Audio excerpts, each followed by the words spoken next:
Hello and welcome to another episode of the Richmond BigFooty Tigercast. I'm your host Michaels, with a child on the way that will be a Richmond supporter, thank God. So well done to the Tigers for winning on the weekend. You've made me a very happy dad to be. I'm honestly not sure how I would have coped if the result had gone the other way. The wife's taken it very well for what it's worth. I think she thinks the second kid might be a Hawthorn supporter, but I'll try and get out of that one as well. Tonight's show is going to be a good one. We've got one new guest and one guest coming back for his second time. So our first guest was in the same year level as Dimmer's son in high school. Bolly, welcome to the show. Hello, thanks for having me. No worries at all. So the same level as Dimmer's son, was there, how long ago was this, and was there any banter that went on with him, or was he just a pretty regular kind of guy? He was a pretty regular kind of guy. He was part of the big footy crew in my year level. So I graduated in 2014, and so that obviously was a fantastic year for us, where he would have received. Everyone got into him pretty regularly. So I guess that's sort of the curse of being the coach's son, because the highs are high and the lows are, oh my gosh, there was a lot of banter being thrown across the playground, if you will. Yeah, I can imagine that wouldn't have been a pleasant time to be the coach's son. We'll start with the first question. How did you become a Richmond supporter? It's pretty much the same old tale of I have no choice. I was born and my parents thought, you know what, being a Richmond supporter and losing all your life just builds a lot of character. So how about we just put this burden on our child? And well, here I am. Absolutely. And your favourite grand final moment? Look, I'm pretty split on this one. I'm not sure which one it was. I think it was Jack Graham's last goal. Just lit up. I was at Punt Road Oval watching the game, and I was buying some beers with a mate of mine, and Jack Graham sinks the goal, the entire crowd erupts, everyone looks around, and that gave us enough time to slip out the gates and bring the beers back to where we were sitting. So he provided a lovely screen for us. It was beautiful. It was. And our second guest is a returning guest for the second time. He got his first hat-trick. Well, he got a hat-trick in his first game of senior cricket, which is sensational. TIGERSFAN35, welcome back to the show. Thanks for having me, Michaels. Hat-trick in my first game of senior cricket for my club. Basically bowled 3 overs without anything really happening, and then all of a sudden I got a wicket, got another one, and then the captain put the field in, got another one. It was I couldn't really believe it at the time, but it was a great moment. I loved it. What do you bowl? You spin or pace?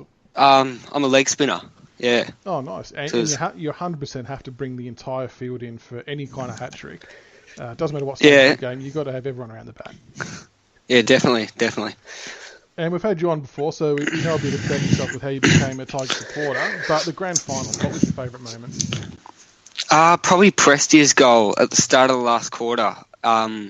When Lambert ran down the member's wing and handballed it into him and he snapped and goaled, and then Bruce McAvaney went, you know what, it's Tiger time, you know. So that was when I realised we were going to do it, and there was no choking. No, I actually just got goosebumps then thinking about that moment. So that was that play itself, starting on the wing, the build up to it wasn't the greatest of handballs, but you did really well. Okay, it was great. It was. We'll kick off with the roast and toast. Bolly, you've got the roast this week. What have you got for us? Alrighty, well, look, this has been talked about a lot in the autopsy threads, but my gosh, just taking the foot off the throat in the last quarter, I've really got to put it down to. You have the opportunity to really put teams away, and they got pretty complacent. There was a couple things leading into this. I will. Not quite a roast, but I'll give a light sear to Butler for his shocking handball instead of just taking the shot. I really liked his game overall, but my gosh, that was a momentum killer, that one. And the worst part of all is we could have put them away percentage. However, we are now sitting pretty at 9th on the ladder. So that handball, that really frustrated me. There was zero need to do it. It was 30 metres out straight in front. And he would have gone back and slotted it, and it probably would have really knocked the wind out of their sails. Sorry, but the fact it was turned over, it got him back into it. But a fair enough roast. We do need to learn to hold on to those leads and extend them in the last quarter. TIGERSFAN35, you've got the toast for tonight. What have you got? I've got Reece Conca, toasting Reece Conca. I'm not exactly a fan of him. I haven't gone too hard on him compared to other people on our board, but his first quarter was a bit bad. It was bad, like every other game he's played this year. But my members' seat, I sit near the interchange bench, and I saw him. He was filthy with himself. So I was like, oh, he's not going to have a great game. He's a bit down in confidence. And then all of a sudden, second, third, and fourth quarter, he bounced back and had positive impact. And I think with him, it's all about his confidence, because with the first two games, he would have been so down. But it's good to see him get some confidence going and have a positive impact for once. Yeah, I agree, and I'll put my hand up. At quarter time, I was filthy with him. He had an absolute nightmare. I thought, if we're going to so was I. for another 4 quarters, we're basically a man down. But to his credit, like you said, his second half in particular was quite good. They just left him in the middle for a lot longer, and I thought he was probably a bit of a vital part. It's the reason why we didn't get completely obliterated in clearances. He won his fair share in there, which was good. Yeah, he was going hard for the ball. It was good to see. I just think he needs to handball more than he kicks. To be honest, I think it's definitely, almost as simple as that. Like, just play within your limitations. Let the other guys with the elite skills make those dangerous passes. If his strength is extracting the ball, then just extract it and get it out. Yeah, definitely. Yeah, might I just add, there was a couple beautiful handball chains that sort of came to Conca, and that's kind of where it ended. He was fantastic in the middle, but there was a couple of chain kicks here and there that sort of ended that passage of play. Yeah, and hopefully he does pick up that confidence from his second half and carry it into next week. I'd be pretty surprised if we dropped him based on his second half efforts. The only way I can see it happening potentially is if Presti is fit, which I'm sure we'll get to later on. We'll push on to the Autopsy Thread Player of the Year award. So this is an update after round 2 and 3, because I missed last week's one due to the holidays. So for round 3, the game against the Hawks, the votes went 5 for Cochrane, 4 for Rance, 3 for Edwards, 2 for Rewalt, and 1 for McIntosh, which has our overall leaderboard so far is Dusty on 10 votes, Josh Caddy on 6 votes, on 5 votes is Trent Cochrane and Alex Rance, and on 4 votes, Dan Butler, Shane Edwards, and Jack Rewalt. It was good to see McIntosh get into the votes there, Bolly. What did you make of his game? I thought he was good. He had... It was at least a good rebound from last week. So, if that's your point of reference, I think any improvement is fantastic. He, a couple of moments, there was this passage of play where he got tackled twice within maybe 20 seconds. Holding the ball twice. It's I like how ambitious it is, but K-Mac, you gotta really think about these ones. He backed in, he sort of fell back into the tackle, which looks a bit silly. But look, he's definitely got room for improvement. I do like him. I do like his running carry, but it's those occasional brain fade moments that sort of push him back. His weakness is his kicking, and that was what was good about his game yesterday. So he kicked a really good goal from a set shot. That was good to see. That was a great goal. I didn't think he was going to kick it, to be honest. But me neither. But it was straight through the middle. But no, it was good to see him up and about. I thought he was pretty big for us in the first half. I thought he did a really good job running up and down the wing all day. Yeah.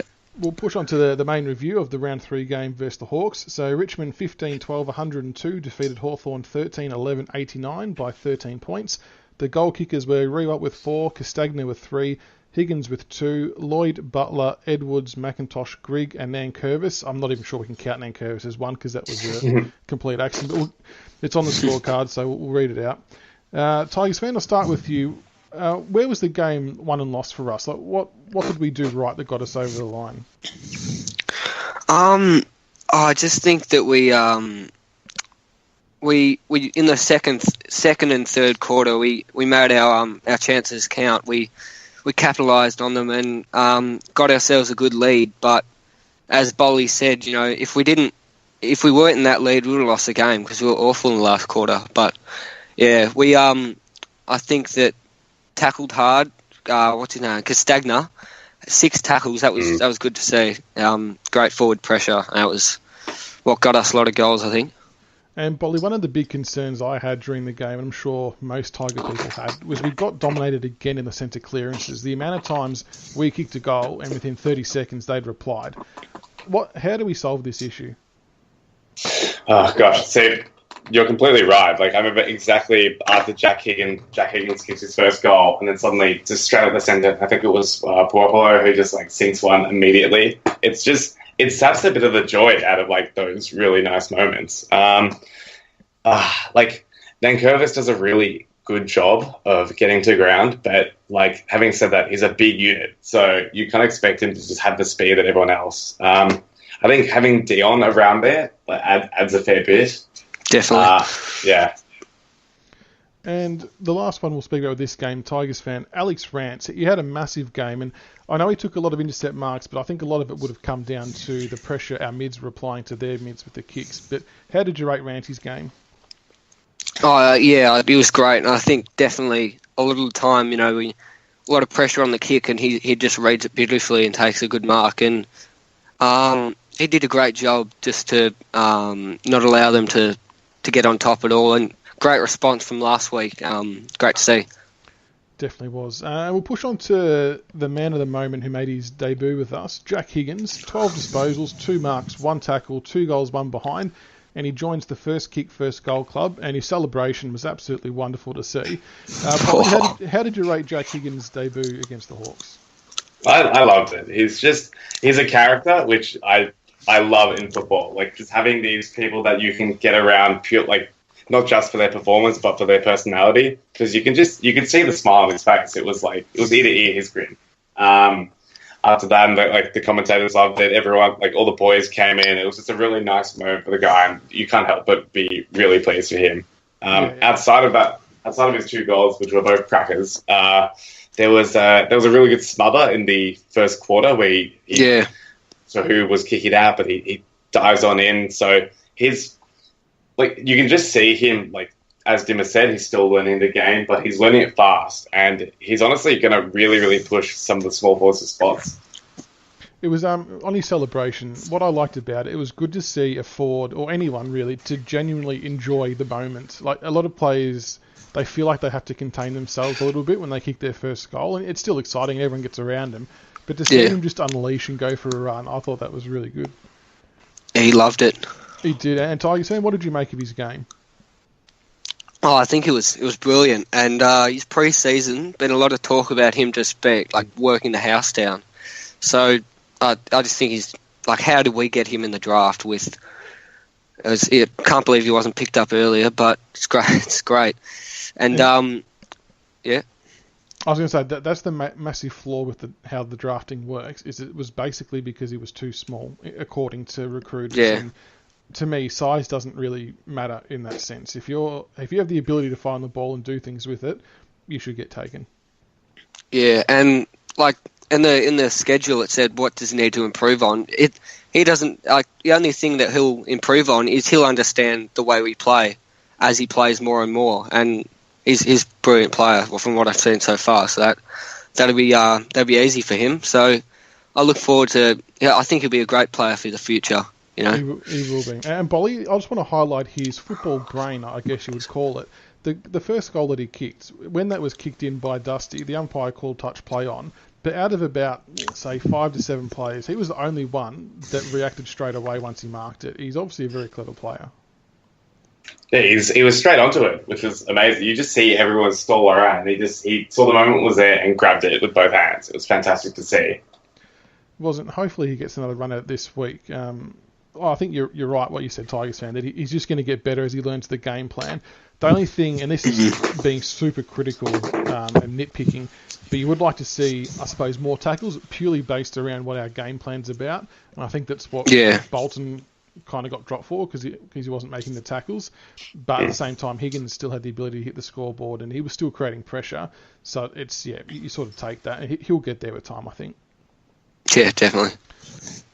All right, we'll move on to a new segment. We're going to try a bit of a who am I game, not who am I literally, because we all know who I am. So I'm going to read out some stats and facts about this player, and when you think you know the answer, just buzz in with your BigFooty username, and we'll see if you can get it right. So the first one, I was born 31st of May in 1990 in Melbourne. You're probably not going to get it from that, but I thought I'd check it. No way. I played my TAC football for the Sandringham Dragons. I was drafted in the 2008 draft by Richmond.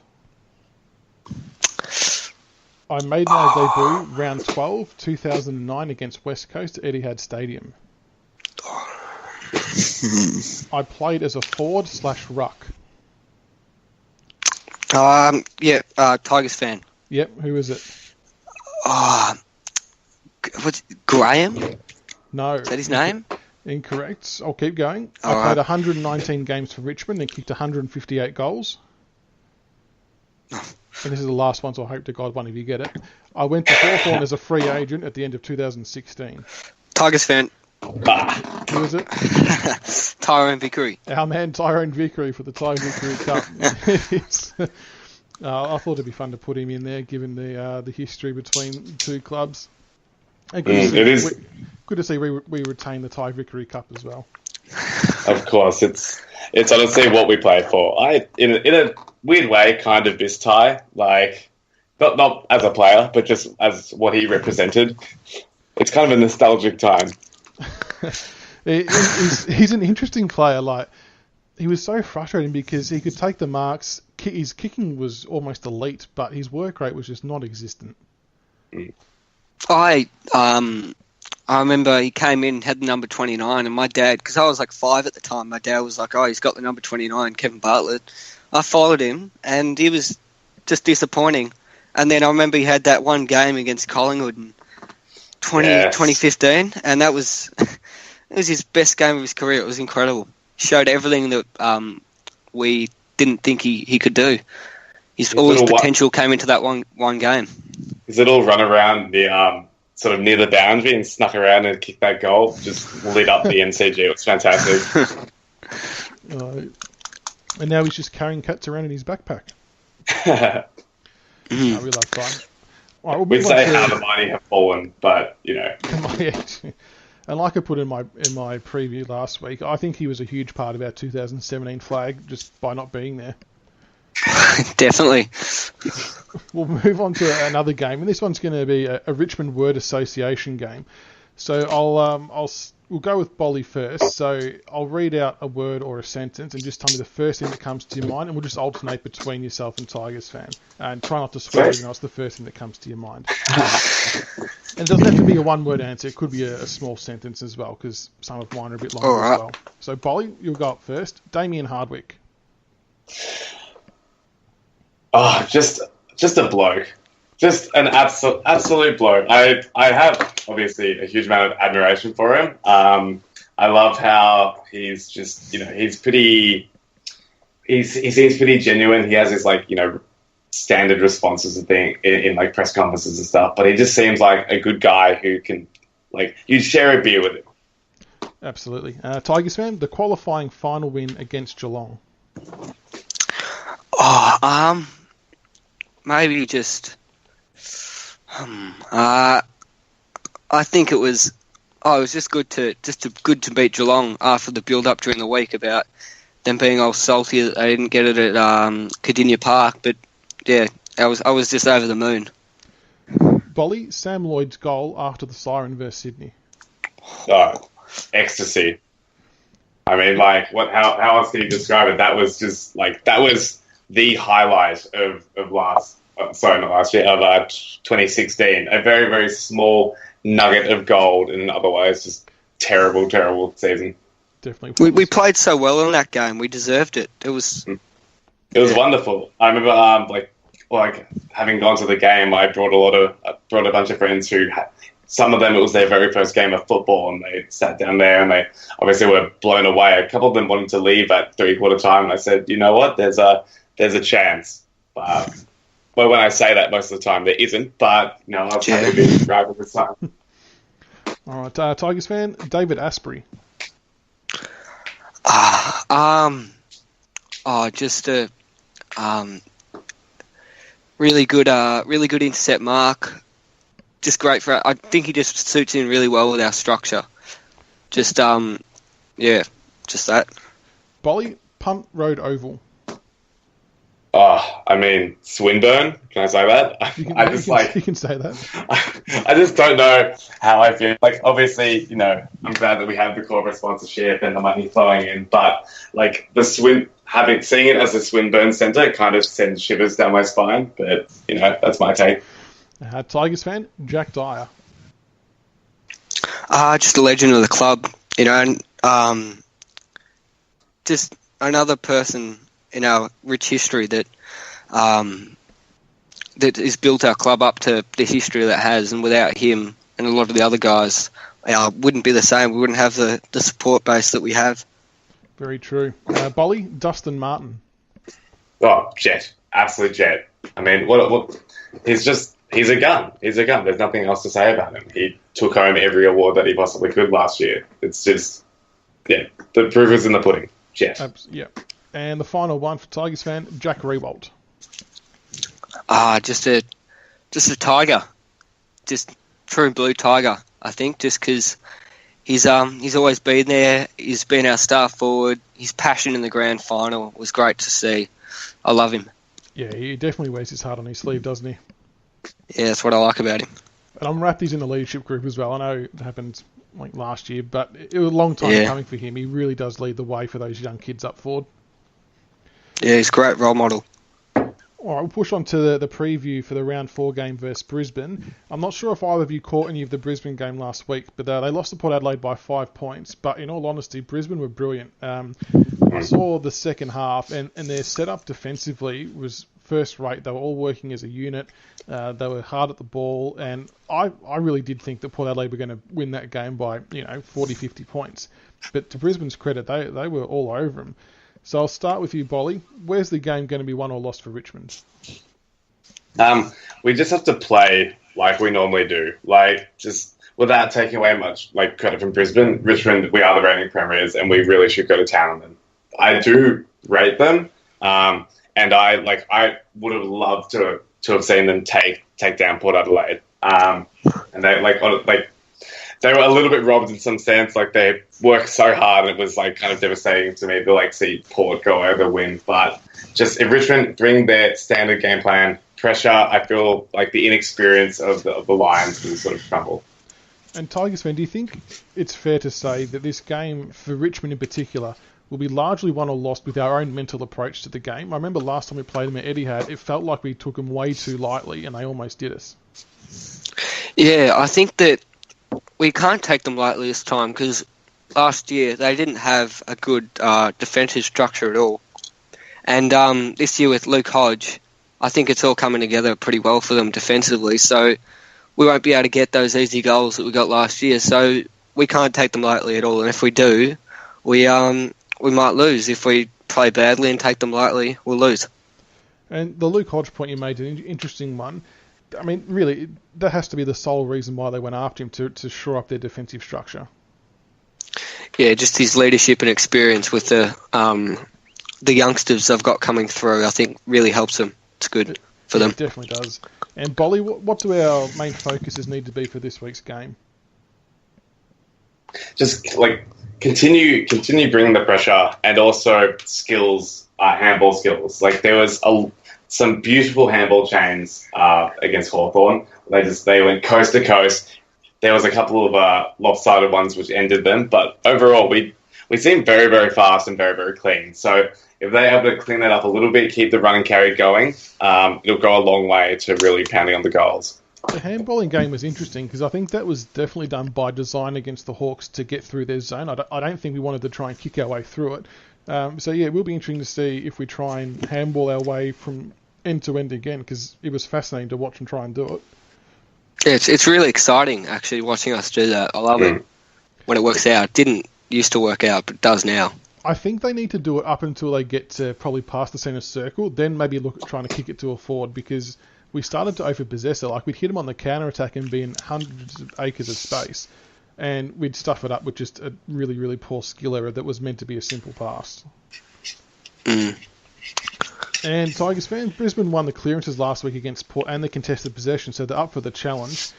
What do we need to do, I suppose, structurally or with personnel in the middle to try and win those clearances in the contested possession? Because we've been beaten twice in the last 2 games. I think a lot of it is Dion Prestia, but like last year we smashed them in the clearances. So, and they've been good this year with the clearances, and we've been bad. So it'd be interesting to see. But I think if Dion Prestia comes back, that's a huge bonus for us. But if he doesn't, which could happen, then we've got to. I think Nanka's got to step up, which he's been good this year, and I just think that we've got to get Dusty in the middle a lot more. He's been in the forward line a lot this year. I like him in the middle when we're not doing too great in the clearances. Just brute gets the ball. Speaking of Dusty, I don't know about you two, and I posted this in the autopsy thread, but I reckon he was a bit injured or underdone. Something was wrong with him because he was hardly in the middle at all, and he just didn't have the same impact on the game whatsoever. There was a couple of instances where he was a bit slow to get up, and I think he was sort of clutching around his groin or thigh area. So maybe there might be a little niggle there. But even without being dominant, he was still pretty good. Yeah, he just wasn't his explosive self like he is normally. But we won the game, and he did set up Sam Lloyd's goal, which was pretty good. Yeah, exactly. Because it was interesting because with Caddy being out, I expected him to spend more time in the midfield because we didn't really have that luxury to rest him. But it was the complete opposite, which kind of is what sparked my interest in how he was travelling. And at the same time, I think that's why Koch went to another level. I think he knew something wasn't right, and he had to try and take on a bit more of the responsibility that Dusty usually would. And Koch went to a new level, so that worked out for us as well. Yeah, he was brilliant on Sunday. The one player I want to talk about from Brisbane before we get into the matchups is Mitch Robinson. He had 11 tackles last week, and I know he's not the most gifted football in terms of skill, but Jesus, he goes in hard. Do you reckon he's going to get the job on one of our midfielders, Bolly? I mean, like, if we go through history, I imagine he'll be sort of like being a bit of a pest to Dustin Martin. What was the spotlight kind of got shown on him last time at Etihad when it looked like he was just trying to cork him, which is absolutely disgraceful. Oh, that was Robinson. Robinson, yeah. The other guy. Yeah. Well, in that case, you'd be silly not to tag one of the midfielders. If Koch does respond well to tags on occasion, but there have been times where he's just sort of disappeared. I don't think he was especially great against Adelaide.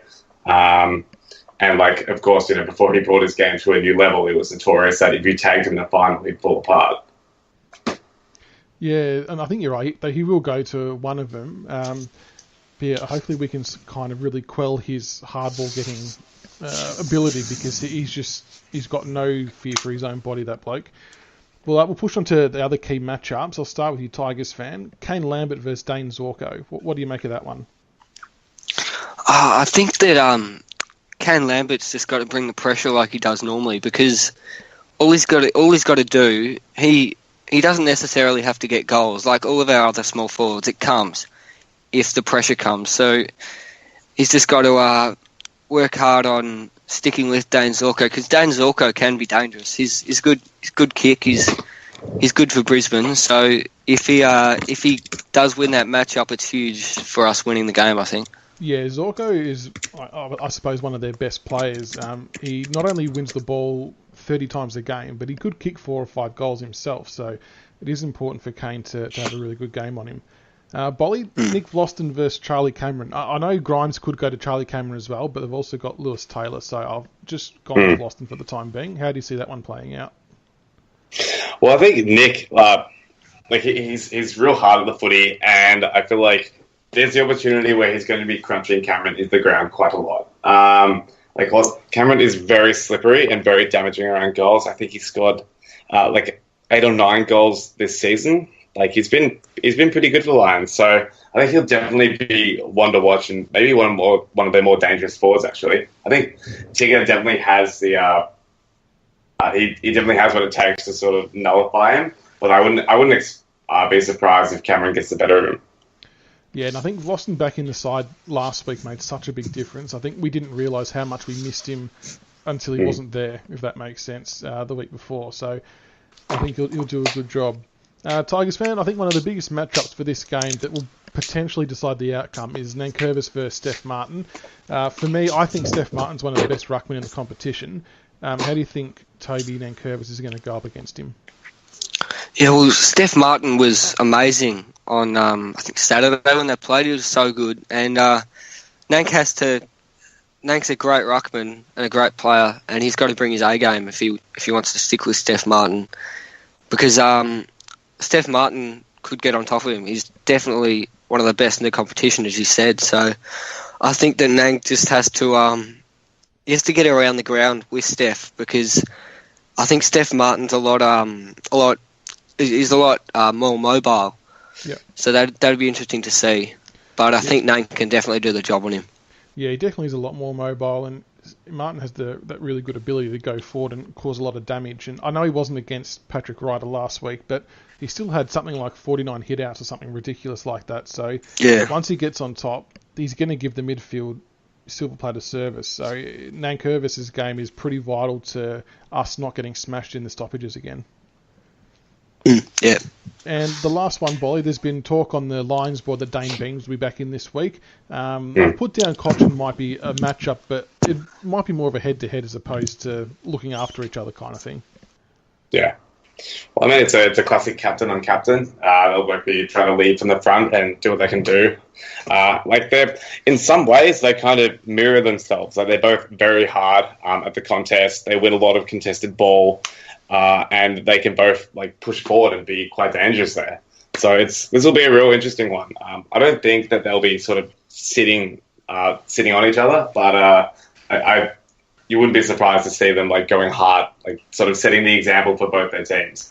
Yeah, I agree. I don't think we'll sit anyone on him. I think we'd be quite happy to watch that one go head to head, and if it was starting to get out of control, then we'll look at making a move, I guess. We'll look at the possible changes for us this week, and there could be a few with a few blokes coming back in. So it looks like Caddy's probably going to come back in. Prestia might be a sneaky chance. Tigers fan, what changes do you foresee happening for us?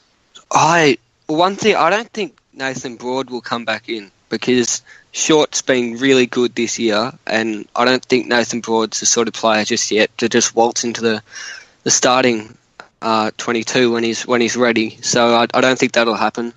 It's hard because a lot of the players that are on the fringes of getting dropped were good last week. So Conca, Higgins was amazing. And he's definitely on the fringes. I really don't want to see him drop, but it may happen. I don't know. I mean, Caddy has to come back in, but it's hard to see who's going to get dropped.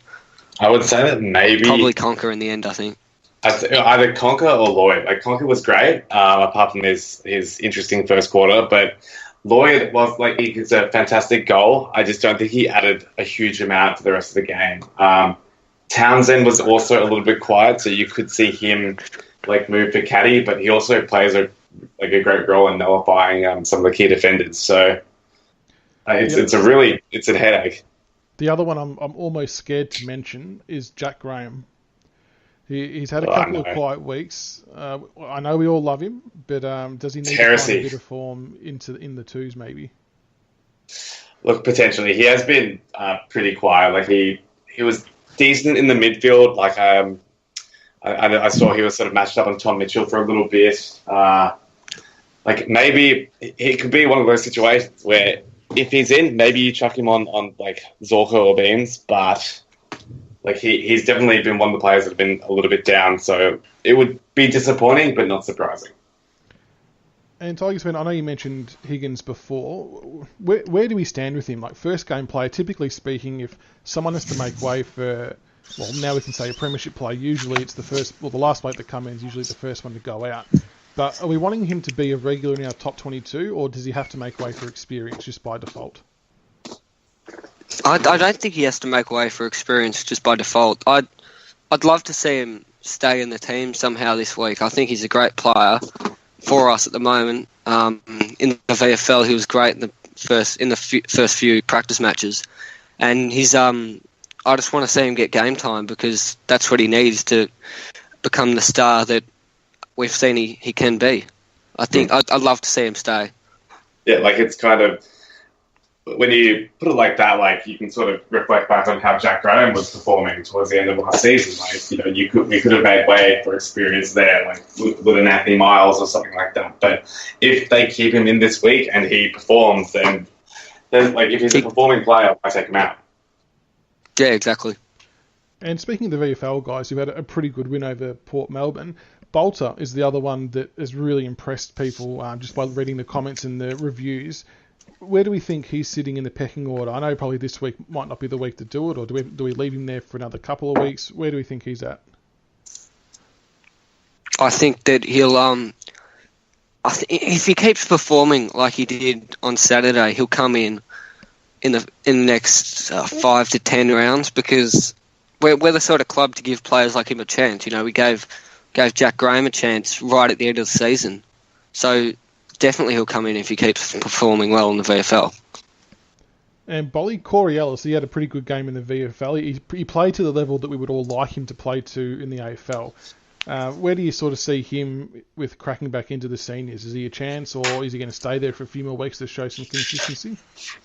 Unfortunately, Corey Ellis is just a bit of a revolving door at this stage. Like, he'll perform, and people say it time and time again, he was fantastic in the VFL, and then every time he gets an opportunity at AFL level, he's either somewhat decent or sort of under the mark a little bit. Like, I know he was pretty good against Adelaide, but still, it's just, I think that people unfortunately like the idea of Corey Ellis than himself. Like, the potential is the most frustrating thing. I think he's like not high enough in the pecking order that he's going to be cracking back over other people. And Tigers fan, Anthony Miles, where do we see him fitting into the team, if he can fit in at all? At the moment, I can't see him fitting in, but what I love about him is he's just always there. He's a great replacement. He performs well when he comes back in. So if we do have any injuries in the midfield, if someone goes down there, he'll definitely come in and do his job. That's what he's done throughout his whole career at Richmond. All right, so we all pretty much universally agree that Sam Lowe will probably come out for Caddy, but as for any other changes, it might be up in the air. I'm still not convinced Presty will come back in this week, and I tend to agree with your thoughts on Jaden Short having a good season so far, but I can see why they'd be tempted to put Broad back in. But it's going to be an interesting week at the selection table. Yeah, it'll be good to see what happens. Be interesting. Should be a meltdown on BigFooty, no doubt. All right, before we finish up, we'll get some predictions from you both, including margin. Bolly, I'll start with you. What's your prediction for the game? I think... I reckon a classic 100 to 70 our favour could definitely be in play. Like, I feel like it's going to be that sort of tight first half where Brisbane are playing. Like, they're playing to not go 0-4 at this stage. So they're really going to come out hunting, and they will know that they pushed us last time, and they are better than the last time we faced them. Having said that, haven't been in the last 10 years or something, so bit of a rivalry there. But if we're to believe history, then I think a 30-point decent finish will see us on top. And TIGERSFAN35, what about yourself? I'm going for a 35-point win for us. I'd love to see us get some percentage, but I can't see that happening at the moment with how we sort of let it go against Hawthorn. But a good 60-point win would be great if we could get that and follow through in the last quarter and run over them. But I'm going for a 35-point win. Yeah, I think somewhere around that mark as well. I'm going to go with about 26-point win. Brisbane won't be easy beats by any stretch. They're going to be full of confidence from their game against Port. They'll have that extreme self-belief that they can match it with the top team. They'll be hungry and ready for the contest. And if we aren't switched on, it could turn pear-shaped real quick. And just a reminder, the game is on Saturday, April 14th at the MCG at 2:10 p.m. and we're live on Foxtel from 2 o'clock. So, Bolly, TIGERSFAN35, thanks so much for coming onto the show, guys. Really appreciate it. Thank you. Yeah, thanks for having us. No worries, and until next time, go Tigers. Go Tigers. Go Tigers.